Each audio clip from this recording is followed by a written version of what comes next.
Alrighty guys, we're back for Orzhov Clerics, and this is a Duskmourn standard brew, and I'm Redcat. Let's briefly go over the deck, then hop right into some ranked. We got all four Shadow-Rite Priests, 2 mana 2/2 other clerics you control get +1/+1. Beautiful stuff. Now for 3 and double black, you can tap this, sacrifice another cleric, search your library for a black creature card, put it onto the battlefield, then shuffle. That's kind of cool, man. I mean, you never know. We do have a top-end black creature here that we might want to pull out of the build, like Enduring Tenacity. Got a couple of them in here. It's a 4 mana, 4/3 Snake Glimmer. Unfortunately, not fitting the cleric theme, but fitting the Lifegain theme pretty well, where whenever you gain life, target opponent loses that much life. And then it has that Enduring ability where, of course, if it dies, as a creature, it comes back as an enchantment, and then it's no longer a creature. Cool stuff.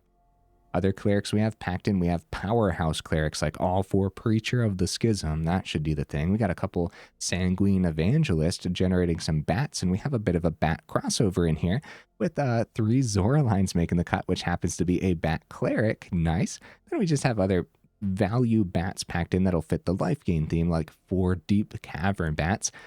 Have you guys seen this one yet? Yes, you have. And then we have 4 Ruin-Lurker Bats as well here at the front of the build, because there's not too many 1 mana cards that actually fit inside of clerics right now. So, other bat cleric crossovers, we actually have Essence Channeler too. That's a 2 mana 2/1. As long as you've lost life this turn, Essence Channeler has a flying and vigilance. Whenever you gain life, you put a +1/+1 counter on Essence Channeler, and then whenever Essence Channeler dies, you put its counters on target creature you control. There's a reason I took the time to actually read this one out. It's a very important 2-drop for this deck list, especially since it's both a bat and a cleric. Also have Elas il-Kor making the cut as a 3 of. It would be a 4 of if it wasn't a legendary creature. Also have a 1 of Starscape Cleric. Oh, another bat cleric crossover. I guess I wasn't really thinking about how many bats and clerics, or bat clerics, were actually in the deck list. So yeah, nice, cool. Anyways, we also have a couple Case of the Uneaten Feast to also fit the Lifegain theme. Cavern of Souls calling cleric more often than not, but of course, as you saw, you're going to call bats sometimes too. Restless Fortress, cool. We got 4 Concealed Courtyards and 4 Caves of Koilos, because Fastland is very important. A noteworthy thing here too is a Mudflat Village making the cut as a 1 of, and then a bunch of basics leaning a little bit white, because that is what the deck is leaning towards. Honorable mentions, guys. Pretty important ones. Lunar Convocation, of course, something to consider. Leyline of Hope, I actually thought about. Yeah, I think it could be pretty neat in a deck list like this. A Sheoldred, of course, was a card I thought about. And then the Lupin Flower Village is, I guess you could consider. I'm pretty sure Mudflat Village is much better for something like this. And more often than not, the Lupin Flower Village might get in your way when it comes time to actually cast a Sheltered by Ghosts, which apparently I forgot to go over. Sheltered by Ghost should make an excellent addition to a deck list like this. Enchanted creature gets +1/+0 and lifelink and ward 2. But then also just being our main piece of spot removal in here, picking up non-land permanents is no joke.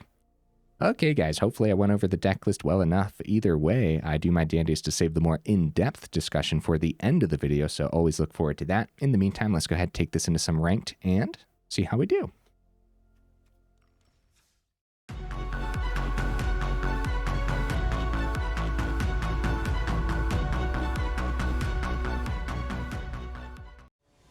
All right into that first game. What am I expecting from the build? I think it's going to be decent, bro. But we'll see.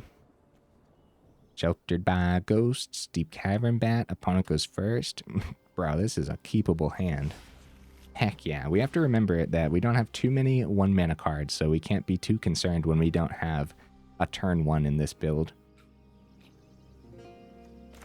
Obviously, right into that Deep-Cavern Bat on turn 2. I can't imagine there would be too much that we draw into that would change our mind. Optimistic Scavenger. I think we're going to be very happy about these Sheltered by Ghosts. I think the opponent's going to be very happy about their Sheltered by Ghosts. Hopefully we can hit one of those with the Deep-Cavern Bat next turn. A Heartfire Hero.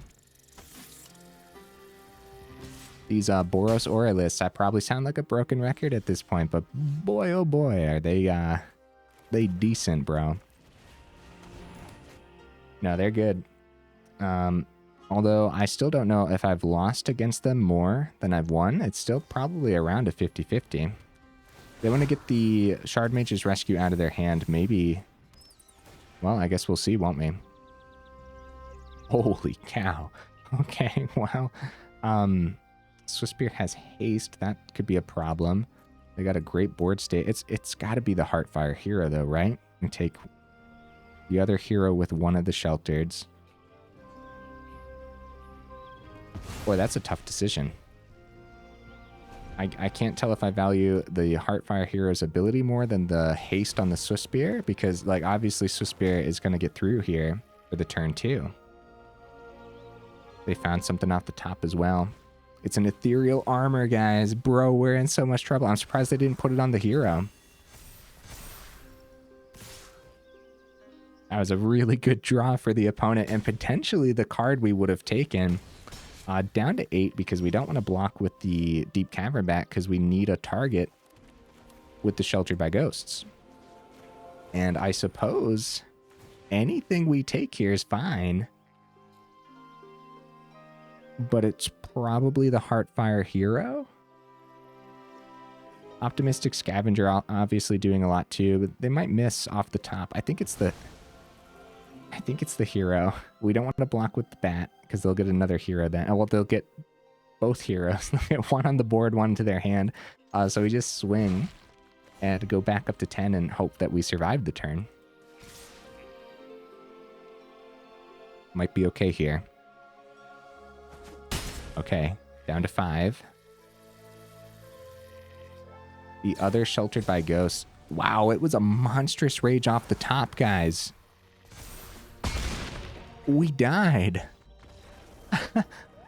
Holy cow, the opponent did not miss. We only got 3 turns there.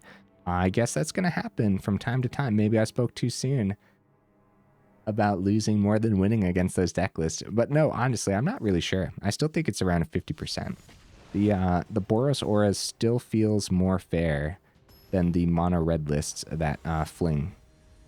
But you guys let me know in the comments, how's it been for you, the Boros Auras?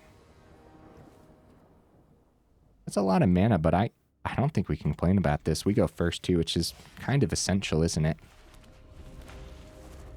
We'll start with the Elas il-Kor. Be pretty happy about that.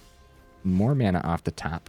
That's enough mana for a while, so hopefully we miss mana for the next 3 turns at least. Deep-Cavern taking that Sheltered by Ghosts for sure, because we just pick up the cavern with it otherwise. Nice. Really good draw. Put the plains down, play the Channeler. Yeah, seeing a 1-drop here is really good.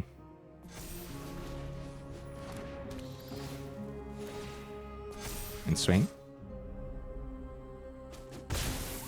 Alright, we'll see how much this Channeler can do before the opponent removes it. If it's not exile removal, though, when this dies, of course, we get to plug those counters elsewhere. Putting it onto a Ruin-Lurker Bat would be really good.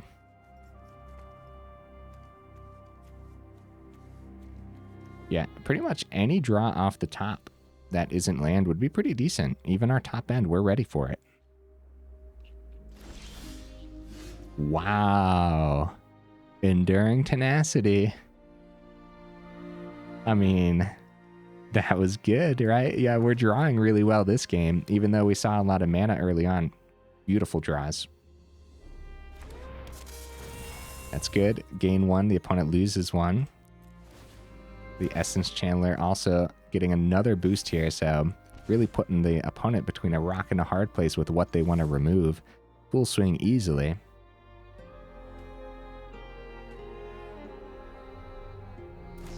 Going to be very mastermind. Okay. So chump block here. No, they trade into the Elas il-Kor. Oh, they take another one because of the lifelink. Channeler goes up to a 6/5, which happened really fast. Don't need that. Scry it to the bottom.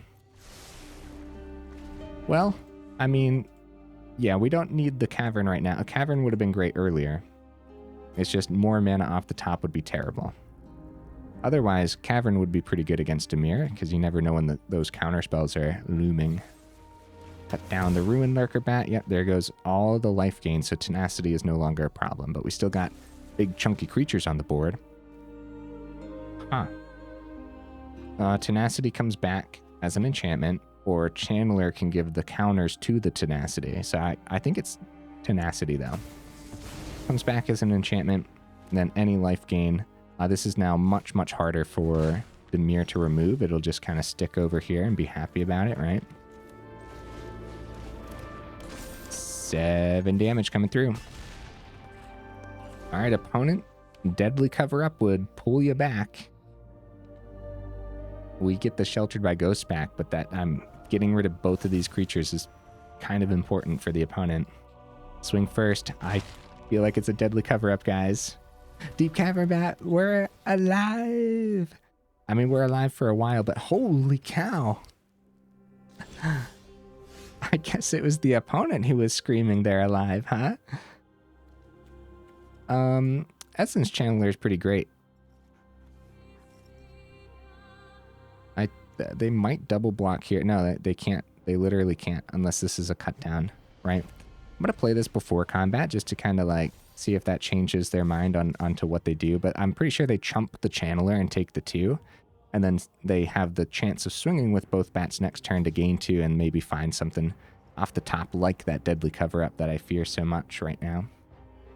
Actually, I fear it so much, maybe I should have just played around it, kept the Channeler in hand.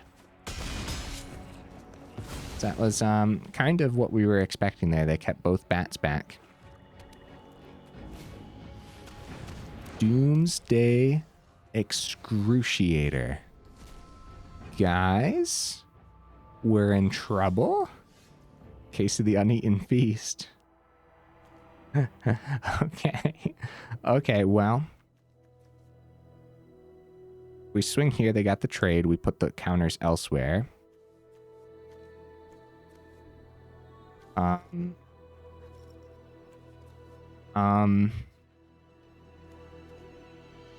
Otherwise they chump and they don't.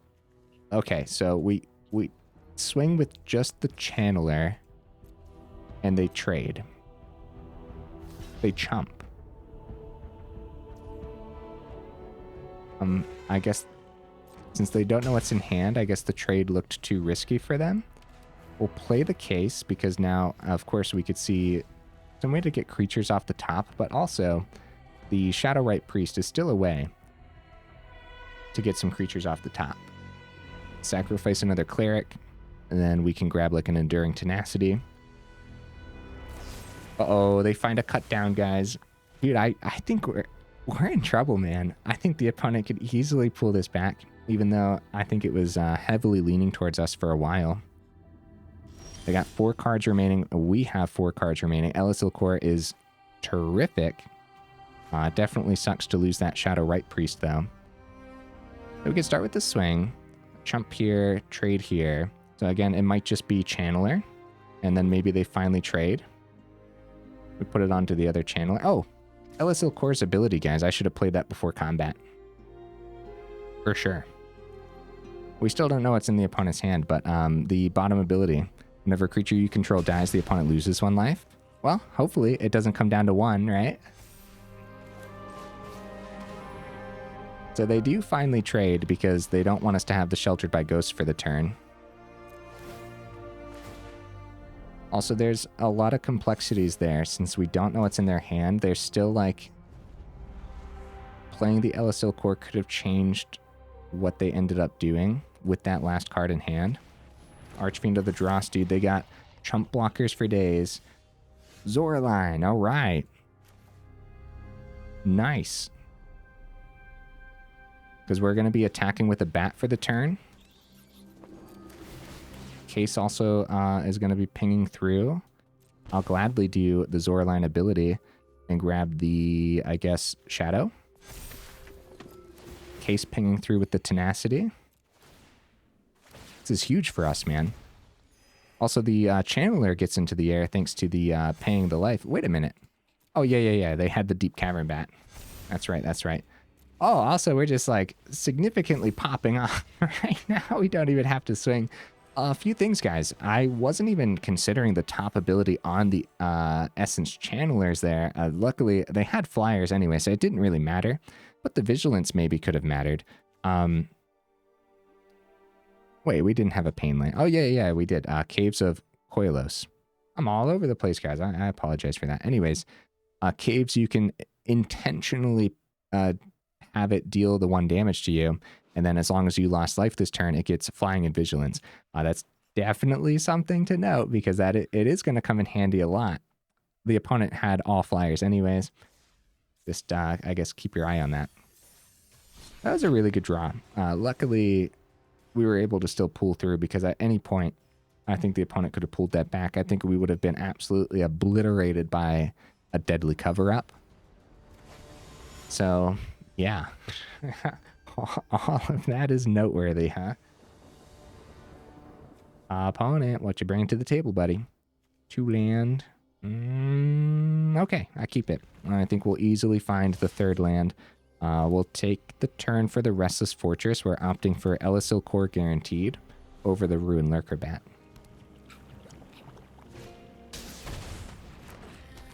Stalactite Stalker. Looks like we would have had the il-Kor anyways, but that's okay.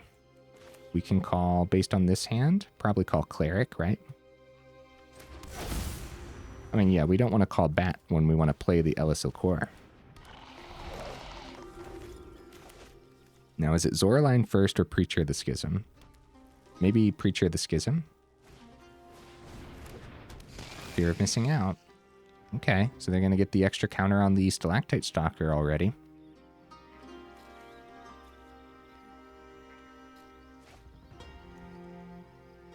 Zoraline flying in the air might be a little bit more important than the Preacher of the Schism right now. Oh, Deep-Cavern Bat's pretty good too.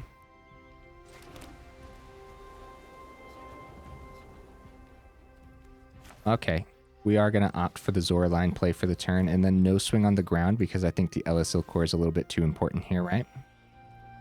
That's an easy trade for the opponent. I guess we could bring it back next turn with the Zoraline. That doesn't seem great. Maybe il-Kor would be better suited as a chump blocker at that point.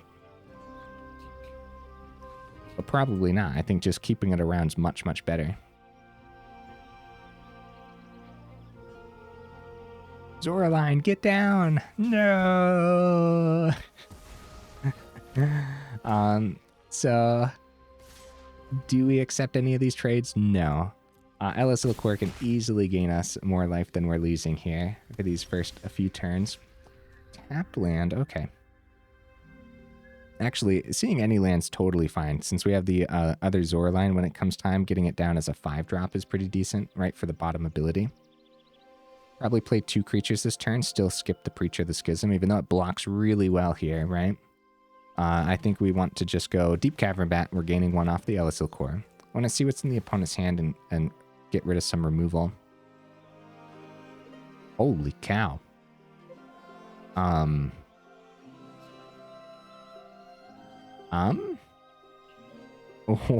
What do I hit here? The double bats, of course, could be a problem, but the Slasher also could really be a problem. I guess the Unstoppable Slasher? Next turn they have double bat, though. And they take both of our cards with the double bat? I don't plan on blocking with the il-Kor. Oh, it should have been bat, because if we would have disrupted the double bat, then they would have just had the Unstoppable Slasher for the turn. I guess we'll take the 4 again. Yeah, double bat, they take both of what we have. I guess that's fine. I probably should have hit a bat, though. Probably should have. I don't know. That's a tough decision. That's a really tough hand to take anything from. Because, of course, the Unstoppable Slasher has Death Touch, too. I guess it's an easy trade into il-Kor, but then it comes back. I don't know. I really don't. There's our 5th mana. Power up the Restless Fortress and see if we can just go, you know? Any trades here is fine. Even a double block would be pretty good. Maybe we keep our own Deep-Cavern Bat back so they don't have the Unstoppable Slasher play. See what they end up doing. Okay, going down to 8. They do have 2 lifelink on the board. If they play something before combat, the trade might be worth it. Our Deep-Cavern Bat into one of theirs. If they don't play something before combat, it might not be worth it. Overlord. Okay, so they do play something before combat. Oh, wow. Okay. The Stalactite Stalker is going to get a counter here. It's going to be a 3/3 menace. I still can't tell if taking this slasher was a good thing or a bad thing.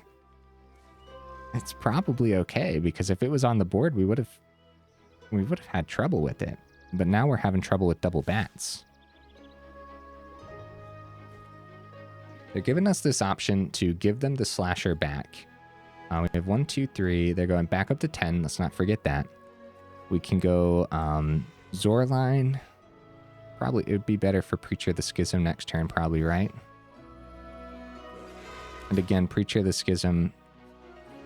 Oh man, this is tough decisions, and I'm not sure why. I'm just like I'm hitting analysis paralysis right now. I go back down to 9 since a creature died.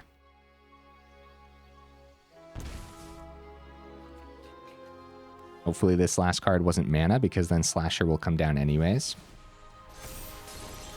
All right, Deep-Cavern Bat. Beautiful. Wow. That's what I'm talking about, dude. It would be pretty good to swing with the Restless Fortress, too, since they still got some life gain. Right, Restless Fortress will get through for 3, maybe, and we don't know what their last card in hand is here. Another 3 here. They'll be down to... Now, we should just establish for the turn, right? And before the swing, I guess we play our creatures. Start with Deep-Cavern Bat, see what that last card is. I can't tell who's in the lead right now. Oh, that last card might be removal for the Elas il-Kor, unfortunately, guys. We definitely want that life gain, though. It is. It's a go for the throat. They decide to take the pain damage for it, too, down to 8. We do get the scry on the Ruin-Lurker Bat, luckily. I hope we shouldn't fear the second fear of missing out. I hope that's okay to take the slasher again. We'll get the Preacher of the Schism down too. I'll gladly swing with the Ruin-Lurker Bat since the opponent is in danger. Scrying Sanguine Evangelist. We just don't know if we're swinging next. I think we keep that on top, though. I don't see a great reason to not keep that on top, you know?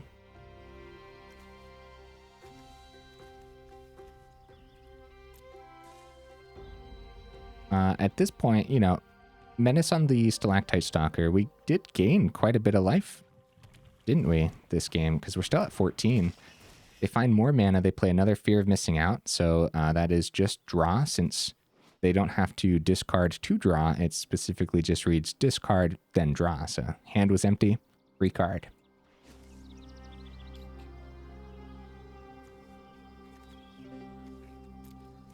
I'm kind of on the edge of my seat. I really don't know who this is leaning towards. They go ahead and activate the Stalactite Stalker's ability here. I'm surprised they didn't attack with it first, right? The Menace, I guess we could have double blocked, but that would have been a really bad double block for us, right? Stalactite Stalker, yeah, sacrifice it. You don't have to tap it. So they could have swung, got 3 through. I think so. So back up to 8. We still have... We can swing with the Preacher of the Schism first. Actually, we just full swing here. Even though we might want to keep a chump blocker for the bat, I don't think we do. Just keep swinging. At this point, with the bats, we're just trading life. We're just taking 1, gaining 1, and then they take 1 and gain 1. So more mana is pretty bad. But, Sanguine Evangelist for the turn. It's really good. The opponent might miss here. And then powering up the Restless Fortress might be enough here. Full swing with that Evangelist on the board with the Battle Cry. Unstoppable Slasher finally coming down for the opponent. Wow. They're going wide, dude. Okay. I think they're still... Oh, they swing. They're going up to 6. They got the Inti. It's +1/+1 counter on the bat. They're going up to 7. It's an unstoppable slasher. We take the 6, try to deal 7 past these 2 creatures, right? It's more land. All right. Well, since we're in trouble next turn either way, this is a math is for blockers turn as we full swing and see what happens. I'm pretty sure we're okay. I'm pretty sure. We get a... how did that end up working? First... How did that end up working? We drained him for 2. Good game, opponent. Good game. And -1. Woo! And we got a vampire off the Preacher of the Schism. Wait. Where was the... Hold up. Let me view the battlefield. So Battlecry boosted. They lost 2, we gained 2. Preacher of the Schism. Were we tied? Or something? Because we also drew a card, right? And it says most life or tied for the most life. Were we tied when the Preacher of the Schism swung? I don't think I've ever actually seen that happen before. And I'm not sure right now. I wasn't paying much attention to our life totals. I knew one thing for sure. We were swinging in. Nice. Good stuff. We got a little lucky that they ended up swinging there, actually. The opponent's deck list looked pretty scary. Another thing that we got lucky with is they missed the Delirium on the Fear of Missing Out, which would have been devastating with their bat in the air. Untapping it, getting an extra combat, swinging with the bat again would have been so much life gain. We go first. I call this keepable.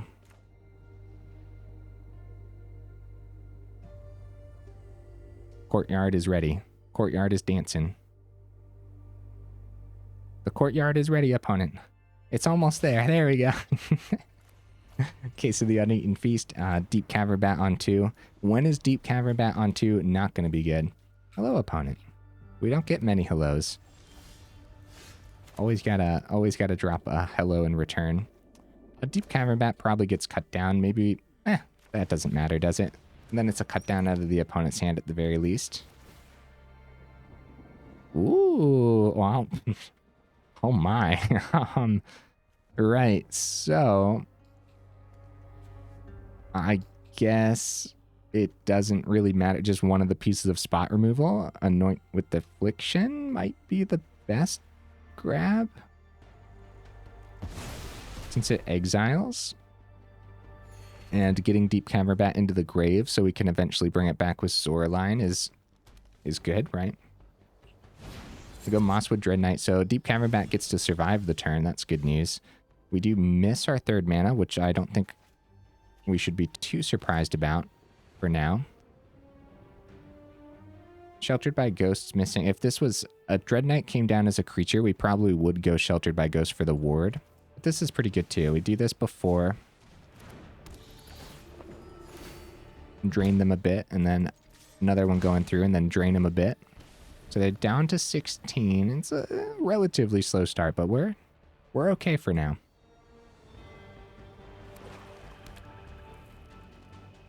Of course, mana off the top for a few turns in a row would be really, really good. Oh, nice. Might have a turn here. Okay, mana off the top. Good news, guys. So Sheltered by Ghost could still do the thing. We could even put it on the Cleric, too. This could be decent. Could be. But we probably go Sanguine Evangelist for the turn. Let's see what they do with the swing. We take it down to 13. Let's get the Evangelist down. And Evangelist being 2 creatures instead of 1. And now Evangelist has a huge target on his back, so Deep-Cavern Bat might survive the turn. It's very possible that they play a 4th mana and just double down on removal for the turn, which would also be really good for them. They have to be careful where they remove, though.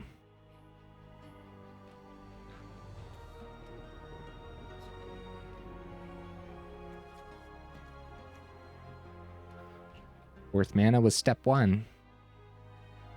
Obviously, Golgari, Rock, Sheoldred, and all that too, so they got some decisions to make here. All right, they want to get the exile on the Evangelist. It's a pretty good play from the opponent, guys. So we don't get the extra bat in the air. Luckily, they're tapped out for the turn. We still have a ton of stuff to do on our turn. Elas il-Kor. Okay. Wouldn't mind just getting the Zoraline down too, though. especially since the Starscape Cleric. Yeah. Yeah, we do that. Gladly take the pain. Case. Cleric pokes for 1. Swing for 3. Cleric pokes for 2. 1 is down to 4. Got a lot of flyers in the air. This is anyone's game, guys, for real. These deck lists really know how to pull it back, and it's pretty scary sometimes. Once it gets to around this time in the game, their 5th or 6th turns, it starts to get really concerning when you're playing a deck list like this, right? Deadly cover-up could happen. I think if it was a deadly cover-up, I think they would have slammed that mana real fast and just played the deadly cover-up just real fast, you know what I mean? Because I don't think it would be much... Wouldn't be much of a decision at that point since we got 3 bats on the board. All doing something, all working with the lifelink. Nice, so it is not a deadly cover-up. That's great news. Shoot the Sheriff on the Zoraline, of course, is really good. They drop the GGs. They know that we got it. Although, they don't know what's in our hand. We could have missed a creature. If we missed a creature to play, then we wouldn't have had it, right? Our one of Starscape Cleric being an absolute MVP that game. Definitely noteworthy since it's only a one of in here, right? Opting for only one of them. I mean, I have my reasons. We'll go over it more in the final thoughts, right? We'll go over it more at the end of the video. Actually, holy cow, we're 30 minutes in already. Guys, hey, while I have you here towards the end of the video, make sure you check out that description. Got that Discord link, as well as that Patreon link, too, if you're interested in joining either of those up or supporting the channel that way. And then also, while we're talking all that YouTube nonsense, if you like the video, make sure you actually drop it a like. If you enjoyed the channel, then consider subscribing as well, because it really does help out the channel. And also, thank you guys. Opponent goes first, keepable hand. Oh, Courtyard's in hand. The Courtyard is dancing. Courtyard is ready. Hey, you get out of my hand, opponent, you monster. They're going to take the case because it's the only target. Duress has been hidden. Oh, wow, another 1-drop. That's good news. That's great news. Deep-Cavern Bat takes the Deep-Cavern Bat, I'd imagine. Because Shadow-Rite Priest doesn't buff the Ruin-Lurker Bat, since it's not a cleric. If it did buff it, then wow. Of course, we'll start with the swing, see if they accept the trade, which they probably don't, because then we would just play our Deep-Cavern Bat anyways. Oh, okay. Shadow-Rite Priest was the card that they took there. Mudflat Village, I'll play it. Actually, I guess we'll give them less knowledge of our hand and just play the plains instead. It's in your hand, opponent. Overlord and Unstoppable Slasher. Alright, probably Unstoppable Slasher. They're going to have the 3rd mana next turn regardless. Well, I don't think they accept this trade, guys. They take the 1. Do we accept that trade, though? No, I think we let the Deep-Cavern Bat go through. See if they hit here on the Overlord. They miss. Okay, that's good news. Pass it back. Restless Fortress, not quite yet. Got to get that Preacher of the Schism down first. Like we'll be drawing regardless. Do they accept this trade? Get the Slasher back, then we get the Shadow-Rite Priest back? They probably accept that trade. So I think I'm just not going to yet and wait for the right moment. Okay. Preacher of the Schism. Let's not see more mana off the top because this is more than enough to power up Fortress when it comes time. Bloodletter of Aklisotes. Yeah, something tells me they would have accepted that trade, huh? All right, let's do Restless Fortress. Actually, we should start with the swing with the Preacher since we're drawing. Death Touch as well, so. Essence Channeler, wow. Probably just dump everything onto the board. Restless Fortress, Essence Channeler. Yeah, since they're going combo, I doubt there's going to be a board wipe. I don't know. Honestly, I don't. Yeah, just dump it all. See what happens.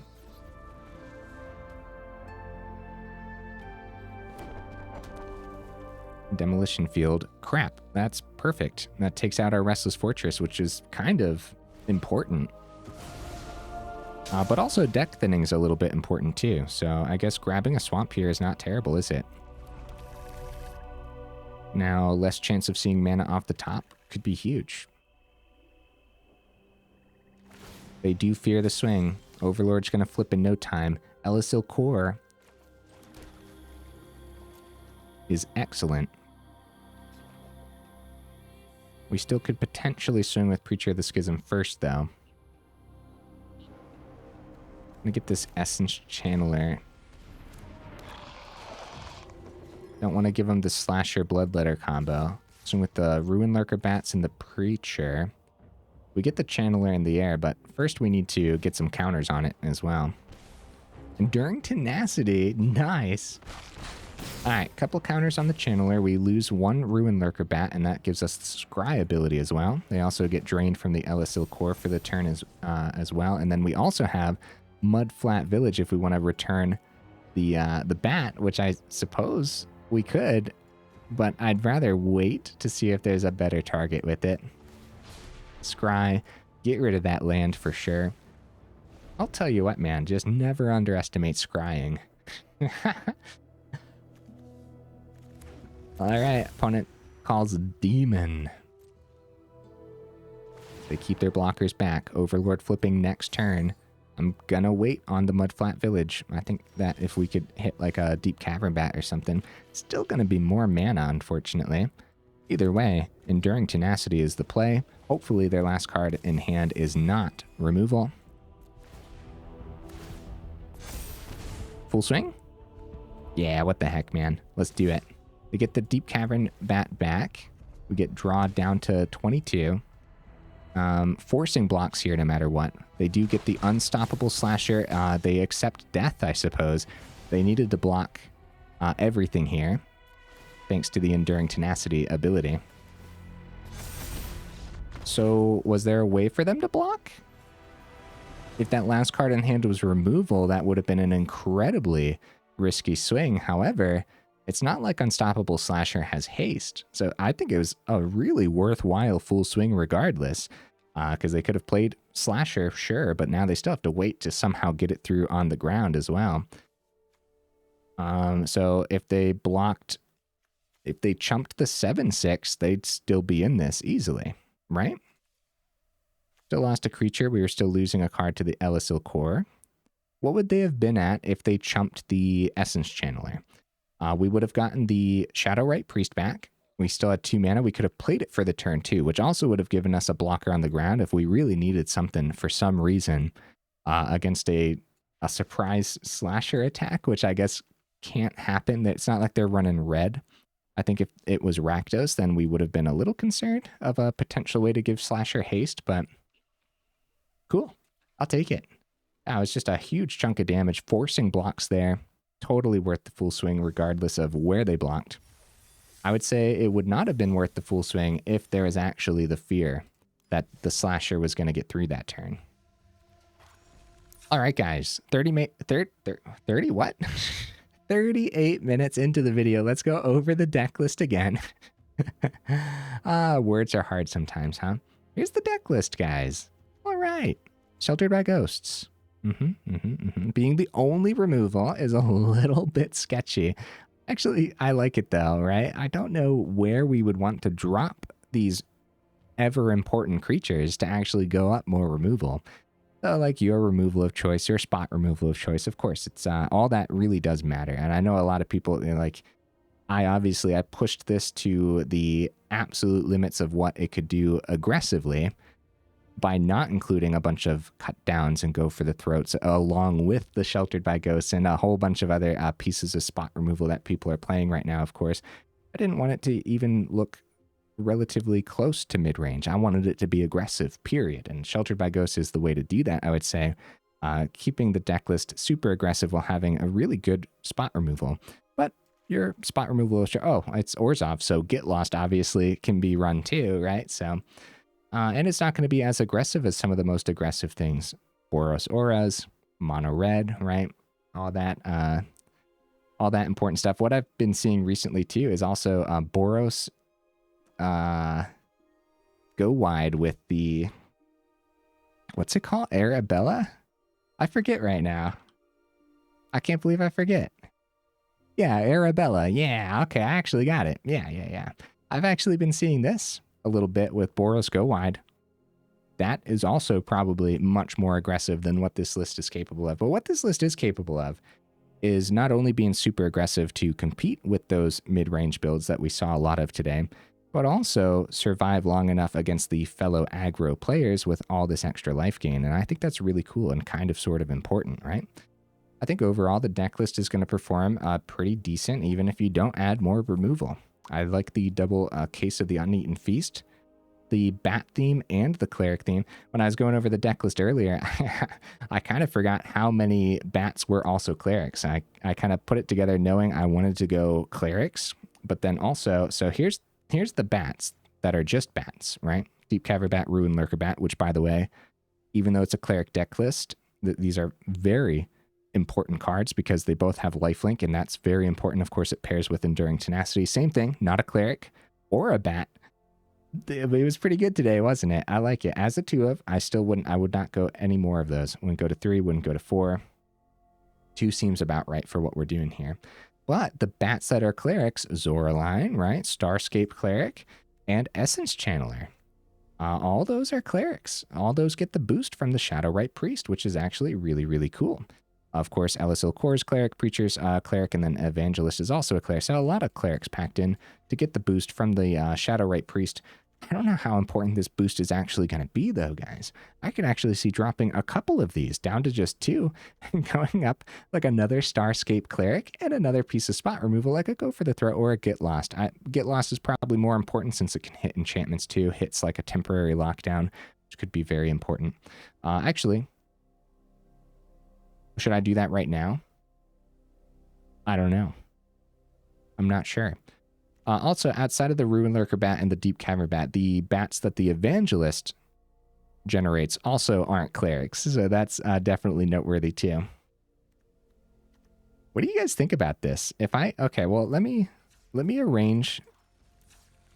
See, the deck list performed pretty well, but I also don't think this is going to affect too much. If I go down 2 Shadow-Rite Priests, up the Starscape Cleric, because this Starscape Cleric really came in handy. Then also Offspring for the late game if you end up flooding out too. That could also really come in handy. And then go up that Get Lost that I was poking fun, like that I wasn't playing much removal, but you always got to fully type out Get Lost to find it. How do we feel about that? Oh, guys, I forgot to bring it up at the beginning. I brought back Red Bat. Let's go. we only got to see Red Bat like one other time. I really have not been playing bats at all on the channel. This might be the first time we revisited it since all these awesome bats came out. So yeah, I'm up here. I'm up at the top. I should have brought that up at the beginning. Little Red Bat. Anyways, how do we like that change? Again, I'm not sure how often boosting all of our clerics is going to be. It'd be different if Deep-Cavern Bat was a cleric too. That would be just absolutely disgusting because it's very important to boost the bat often. Well, actually both bats because of lifelink, right? Outside of that, if you're boosting clerics that have like the Sheltered by Ghosts and everything too, I guess that's pretty good. Boosting the Preacher of the Schism. A 3/5 Death Touch is a lot scarier, swings into a lot more, but the 2/4 already swings into a lot anyways. There's a reason it's an excellent card. I like this change. Usually I don't change much if the deck list performs, but I want the deck list to continue performing, and I just get a vibe, you know? I think this change, I think it'll be appreciated too, since a lot of people do like a lot more removal than what I play with. Sure, it's only one piece, but I think it'll be appreciated. Outside of that, guys, if you don't have all these cards, first of all, I wouldn't say put it on the do not craft list. because I do think it's going to be relatively decent. I guess we can say put it on the craft a little bit less list, which I've been saying a lot of recently. It's really hard to tell what deck lists are actually going to be worth it in the long run, especially when we're so close to the next sets releasing all the time. Like Foundations is going to come out before we know it. At the point that this video is releasing, it might literally be a week away or less than a week away, right? Because I always record well in advance. So it might be a week away, and that might change things. I think there's actually a cleric that might go into this list from Foundation, so that's already going to be something to consider. It's like a 1-drop cleric, I think. Don't quote me on that, though. I have to look through the rest of Foundations. It always takes me a very long time to memorize what's coming in. So, guys, craft a little less for this one. If you don't have all the rares, don't bother. Don't bother crafting them. Go fit whatever your collection is doing. There's some cards that might be well worth the craft. If you play a lot of black-based decks, then Preacher of the Schism is a pretty darn good card. So, you know, it might be a safe craft if you are playing a lot of black-based decks, right? It's going to go into mono-black. It definitely fits into clerics. Who knows? There might be a vampire deck in the future, and even outside of vampires, it's just decent, dude. Now, if you don't have the Shadow-Rite Priest, how often are we actually going to see clerics? Well, we don't really know. Clerics could eventually become a thing, but if you don't have these right now, you know, clerics isn't going to be top of the meta tomorrow, so it's probably not worth the craft, and you could just go up whatever the heck you want at that point. You might as well lean it a little bats, since Starscape Cleric is uncommon. You could go up a couple of those too, right? It's actually not that expensive of a deck list, right? Let me actually double check here. We got, I guess the top end's a lot of rares. Tenacity's rare. Shadow-Rite Priest is a rare. Evangelist is rare. Preacher of the Schism's rare. Zoraline's rare. Okay, that is a lot. Channeler's rare. Case of the Uneaten Feast. This is another one that you could probably skip the craft, but it was kind of essential in those games as well. Let's say you only have one of them, then don't craft the second one. You could just go up something else as well. That's what I mean by craft a little less. I've been saying that a lot recently at the end of these videos, but I think it's been appreciated. You guys let me know in the comments if you like when I go through like cards that could be dropped a little bit if you don't have all of them. Because of course it always takes a little bit of extra time to go through all that. Sheltered by Ghosts is uncommon. Ruin-Lurker Bat's uncommon. Deep-Cavern Bat is uncommon. Cleric's uncommon. Get Lost is rare. Worth the craft, period. If you don't have one Get Lost, it's worth the craft. Unless you don't play white, right? I guess then, yeah. But Elas il-Kor is also uncommon. And then the mana base is relatively expensive too. You can always use that in other Orzhov deck lists as well. Sitting here looking at it like, oh, it's not that bad, but I guess it does have a lot of rares, but this is still a good chunk of uncommons too, so somewhere in the middle then with this deck list. I liked it, guys. I think it is still going to perform relatively well, which is definitely why I didn't say don't craft it. I think it would be fine, but always keep an eye on like what the next sets are bringing too. Like I said, I'm pretty sure there's a 1-mana cleric that's coming out that could be good, and then that might change the fact that we have a lot of bats in here too. We might actually just lean heavier into the cleric side of things and actually keep all 4 of these Shadow-Rite Priests in. But again, I think you guys will appreciate that change that I did. Look at how we just peek over the 2-drops. 23 mana, guys, because there's going to be a lot of games where you want to see your 4th on turn 4. You have 22 or 21 mana, that's just not going to happen. Well, why on earth do you want 4 on turn 4 when you only got 2 4-drops? Well, all these 2-drops, right? There's going to be a lot of turn 4s where you want to do 2 things on the same turn. And with all these 2-drops, yeah, you're going to want 4 on 4 very often for a deck list like this. All right, guys. Good stuff.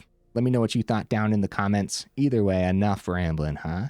You made it this far into the video for real. Y'all are champions. I super duper appreciate you. And I will see you in the next video.